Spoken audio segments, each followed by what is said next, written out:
Te habría gustado mucho mi hermano si lo hubieses conocido.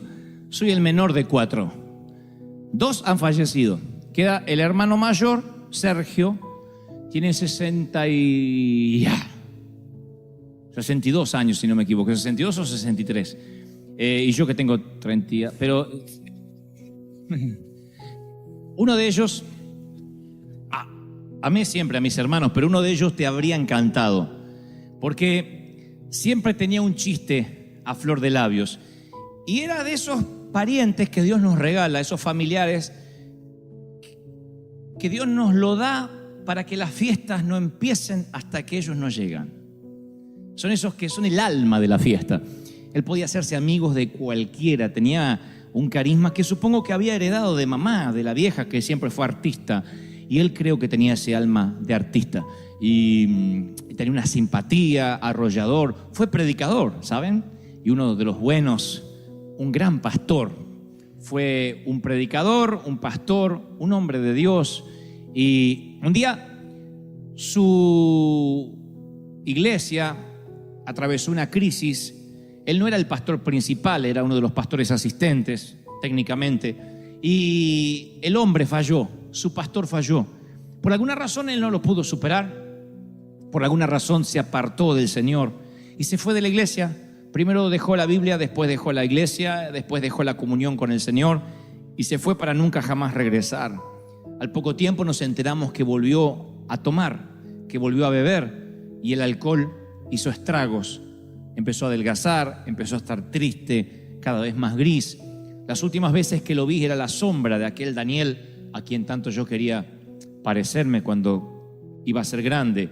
Y en el año 2013, 2 años atrás, promediando mayo, mi hermano mayor me llama y me da la noticia de que había tenido un infarto irreversible, obviamente un infarto masivo, y había partido, había fallecido en la ambulancia mientras que los paramédicos intentaban darle oxígeno, respiración. Daniel Marcelo Gebel, le dediqué el más reciente de los libros. Y yo he tratado de imaginarme los minutos finales de mi hermano viajando a alta velocidad por una ruta oscura en Buenos Aires, en una ambulancia, en una madrugada, con médicos dándole oxígeno. Y me preguntaré por siempre, o no sé si por siempre, sino hasta que esté allí en la eternidad, me preguntaré si tuvo esos minutos que él alegaba que iba a tener. Porque toda la familia, el resto que seguimos siendo cristianos, le decíamos: Daniel, ¿qué tal si tienes un accidente? ¿Qué tal si pierdes la vida? Tú has predicado, no te tengo que contar el mensaje de salvación. Y él decía: no, yo sé la verdad y sé que estoy haciendo las cosas mal. Sé que estoy fuera de Dios. Sé que mi vida no está correcta, pero estoy seguro que Dios me va a dar unos últimos minutos para arrepentirme. Y yo le decía: ¿y qué si no te da esos minutos? Dios me lo va a dar, tranquilo, Dante. ¿Qué si no te lo da? Dios me lo va a dar.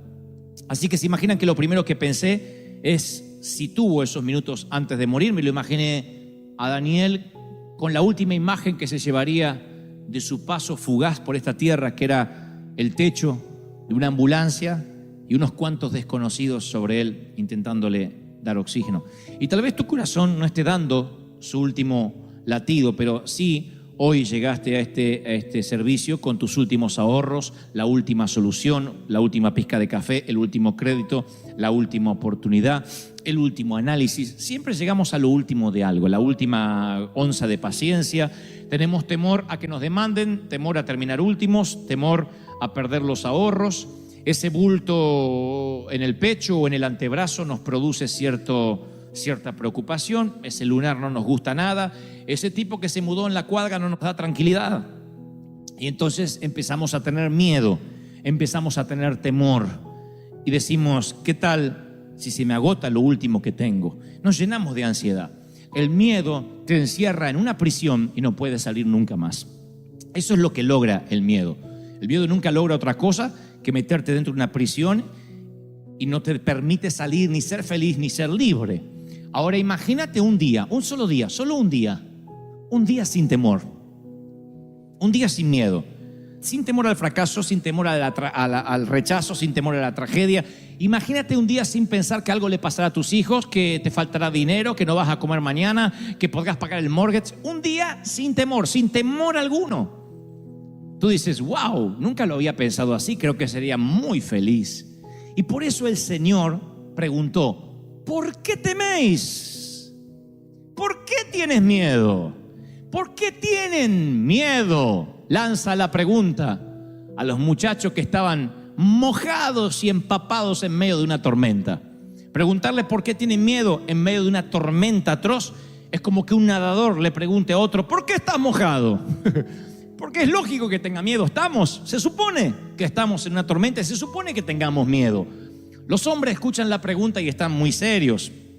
El crucero acaba de convertirse en una pesadilla aterradora. Y así es como uno de ellos recuerda el viaje.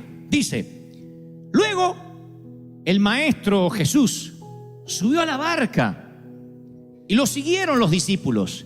De repente se levantó en el lago una tormenta tan fuerte que las olas inundaban la barca. Mateo 8:23. Escuchen este detalle, no se lo pierdan, por favor.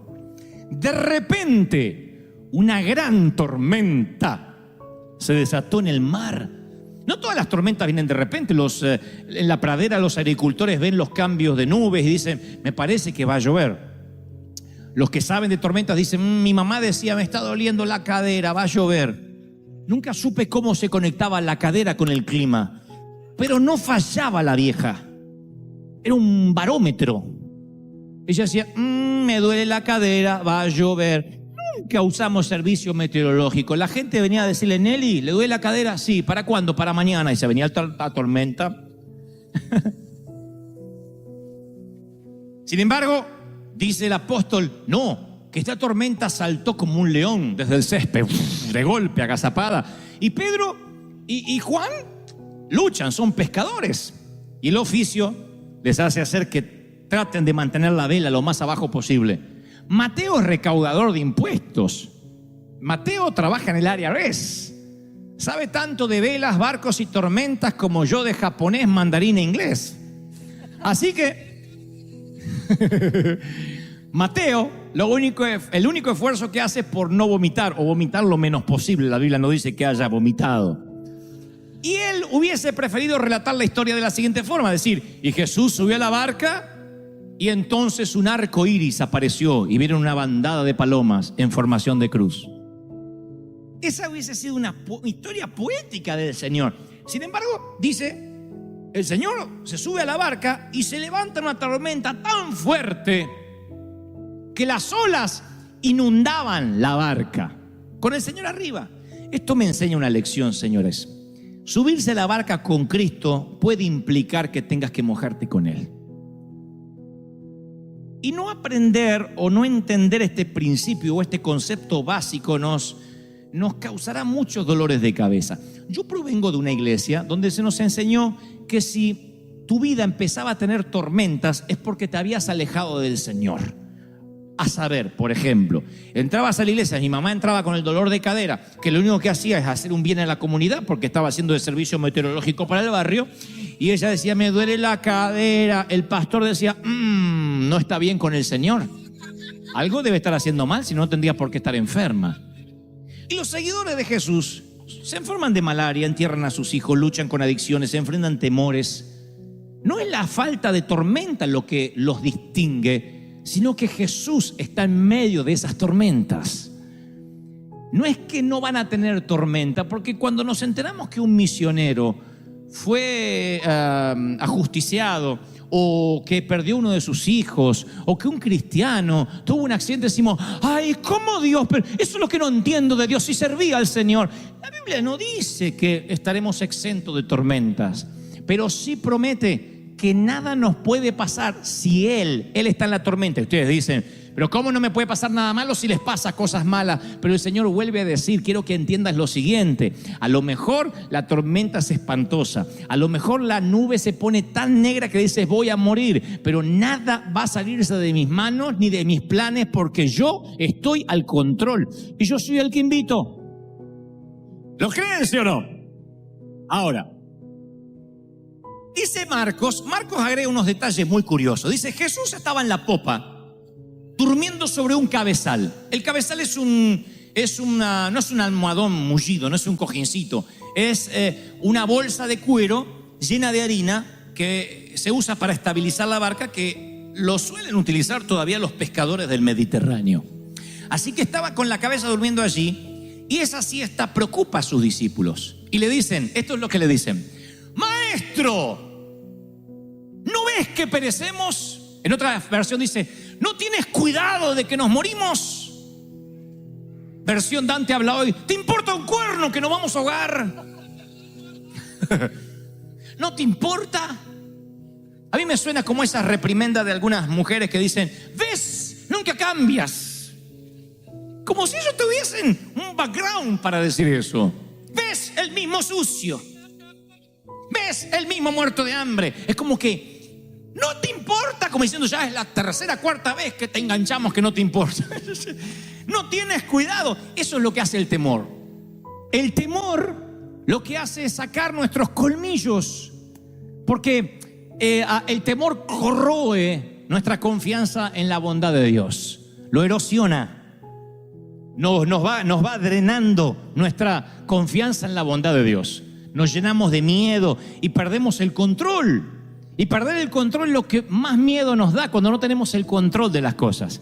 Mamá, además de ser madre, esposa, hija y abuela, era controladora de la vida de todo el mundo.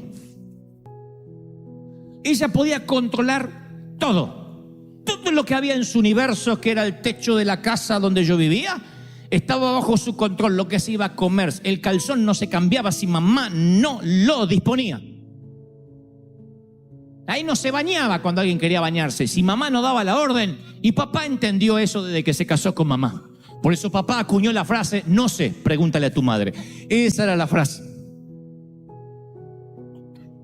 Papá se declaró incompetente en la causa desde que se casó con la vieja. Dijo, la vieja decide, yo apruebo o desapruebo. Igual no importaba lo que dijera el viejo, porque la vieja era la última palabra. Había hablado Fidel Castro en Cuba cuando mamá hablaba.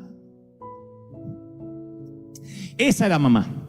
Una persona así puede manejar un automóvil, un submarino nuclear y pilotear un avión, un cazabombardero, pero nunca tenerla de copiloto, porque te enferma, aunque seas un monje tibetano. Te enferma. Mamá mantenía una charla conmigo, con mi hermano, y le decía, cuidado viejo, dobla viejo, poné la luz de giro. El clic, la baliza, por favor. Cuidado, esto, frena, está frenando el de allá. Date vuelta, dobla. Para acá no. Mi papá nunca necesitó un GPS. Mamá le decía, dobla derecha, a la izquierda, 3 cuadras, me duele la cadera, va a llover. Todo. Mamá era una controladora, una enferma del control. Entonces papá ya se había acostumbrado, que ella manejaba y hacía todo, y doblaba cadera. Ella hablaba, todo, quería controlar todo. Un día le manoteó el volante al viejo. La única vez que vi a mi papá enojado. Le agarró el volante y dijo, acá, no me toques el volante. Ni a mí me defendió así mi papá en la vida cuando le tocaron el volante. Hasta ahí llegó la vieja, porque la mamá sabía que mucho no podía tampoco estirar el elástico. Hasta ahí llegó, dijo, epa, nunca más le tocó el volante, pero igual, por telepatía se lo manejaba así. Y él doblaba. Mamá nunca hubiese podido subir un avión. Porque en el avión, aunque es el medio de transporte más seguro, no tenemos control de nada. Nos quedamos allí, nos ajustamos el cinturón, no hay control de nada. Vas así, y uno no puede ver el piloto. Mamá lo que hubiese hecho. Mi mamá, miren, yo creo que ni Al Qaeda hubiese logrado lo que logró si mamá estaba en ese avión.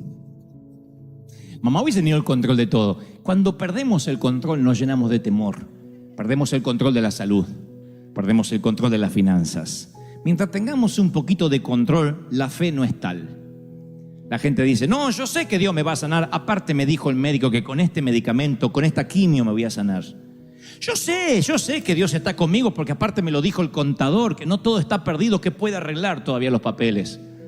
Mientras que haya una esperanza de que todavía tengo el control, no tenemos temor.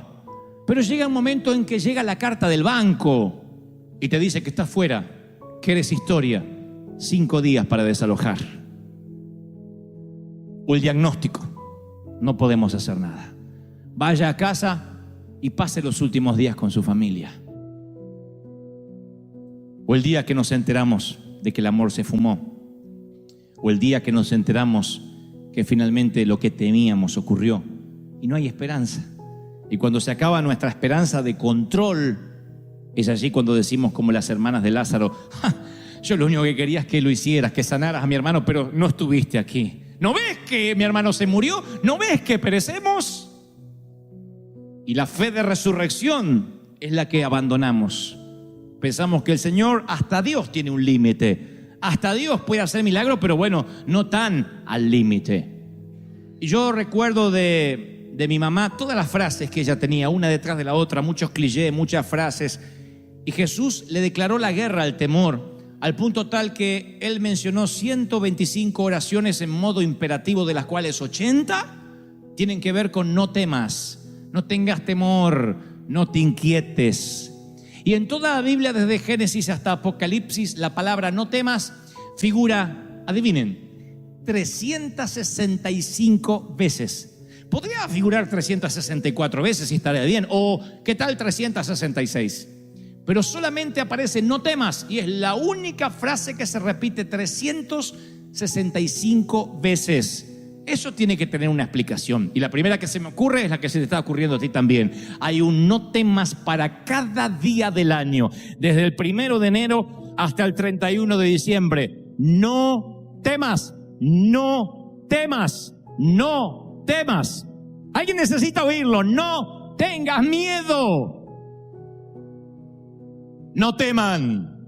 Ustedes valen más que muchos pajaritos, le dice el Señor a un grupo de gente.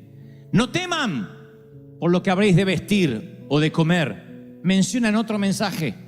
Y como si no tuviera otro tema, más adelante dice: no temas, cree solamente. Tened ánimo, soy yo, no temáis. Menciona caminando mientras que se parece un fantasma sobre el agua.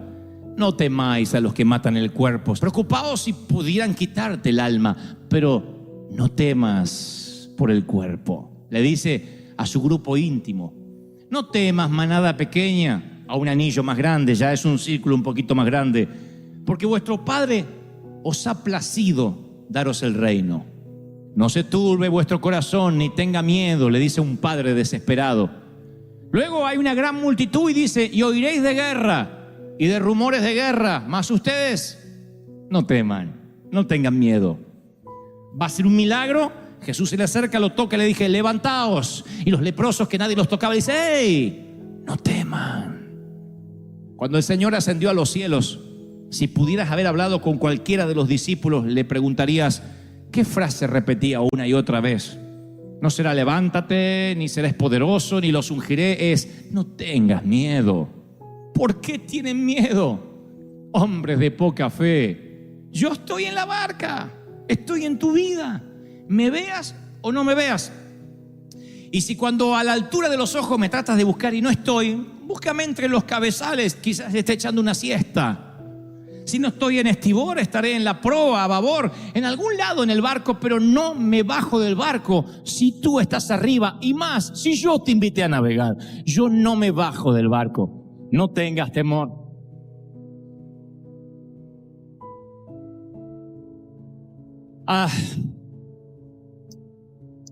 Cuando era chiquitito,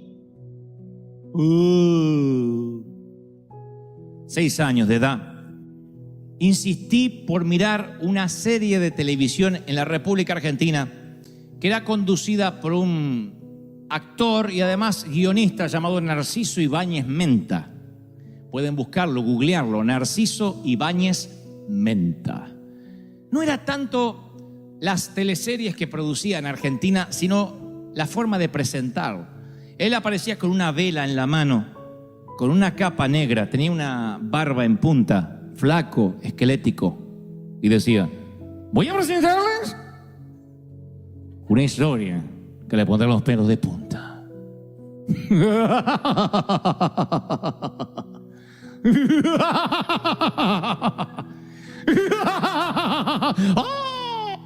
Yo me hacía encima, nunca fui estreñido de vientre por esa serie, por esa.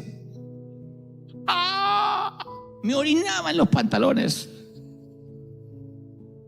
Lo que vamos a ver ahora es el regreso. Así hablaba, el regreso del monstruo. Hubo una remake de ese regreso del monstruo llamado El Pulpo Negro, que se trataba de un asesino serial que mataba gente, le dejaba como marca personal un pulpo negro encima del cadáver.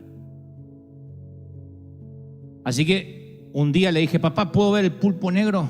Ni loco. Por favor, déjame ver el pulpo negro. Bueno, mírelo y ya está. Papá, eras muy fácil para convencer. Después de decir 2 o 3 veces, pregúntele a su madre, mamá estaba durmiendo, me dejó ver el pulpo negro. Desde ese día se me abrió un portal a un mundo desconocido. ¡Ay, qué pánico, qué miedo! Terminó el pulpo negro y toda mi casa estaba llena de pulpos negros. Pero eso no fue lo peor, sino la siguiente noche y la siguiente y las subsiguientes y las que vendrían. Porque yo en aquel entonces tomaba leche de noche, un vasito de leche. Y a veces me olvidaba de tomar la leche y tenía que ir hasta la sala, hasta la cocina, abrir la nevera para la leche. Pero yo estaba seguro que el pulpo negro habitaba entre la habitación y la nevera. Así que pasaba por la habitación de papá y decía, pa, quiero leche. Agarre de la nevera. No, está el pulpo negro. Mi papá se armaba de valor sobrehumano. Ese hombre me escoltaba a través del valle de sombra y de muerte. Y en pijama, Porque uno dice, si tengo que enfrentar a un delincuente me arreglo un poco. Él no, en pijama. En pijama iba así y sin miedo al pulpo negro. Abría la nevera, me servía el vasito de leche, esperaba que lo tomara y decía, a la habitación. Primero que me sorprendía de papá, ¿cómo podía dormir cuando había un pulpo en la casa? ¿No ves que morimos? ¿No te importa que nos hundimos? Oh, entendía a los discípulos. Dormía como un condenado mientras que el pulpo merodeaba a los niños de ese vecindario. Y lo segundo, cuando él se levantaba y me daba el vaso de leche, casi sin encender la luz de la nevera era el único testigo de lo que ocurría. Yo miraba a mi papá y decía, ¿de qué está hecho este hombre? ¡Qué valor sobrehumano! ¿Quién es este hombre que aún el pulpo negro le obedece y tomaba mi leche? Los discípulos le dijeron, Señor, ¿no ves que morimos? Y él se levanta, aquíétate, mar, y detiene los vientos. Y los discípulos dicen, ¿quién es este hombre que aún el viento y el mar le obedecen?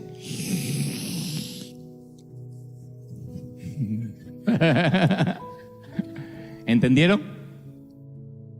El Señor ve tu tormenta, tu crisis, como mi papá el pulpo negro. No tienes que tener temor. Él se levantó, reprendió los vientos y al mar y les dijo, aquíétense. Y ellos dijeron, wow, ¿de qué está hecho este hombre? Mis queridos, ese Dios que transformó una tormenta en una cálida tarde primaveral, estoy seguro que le dio una oportunidad a el Daniel, a nuestro Daniel, a mi hermano.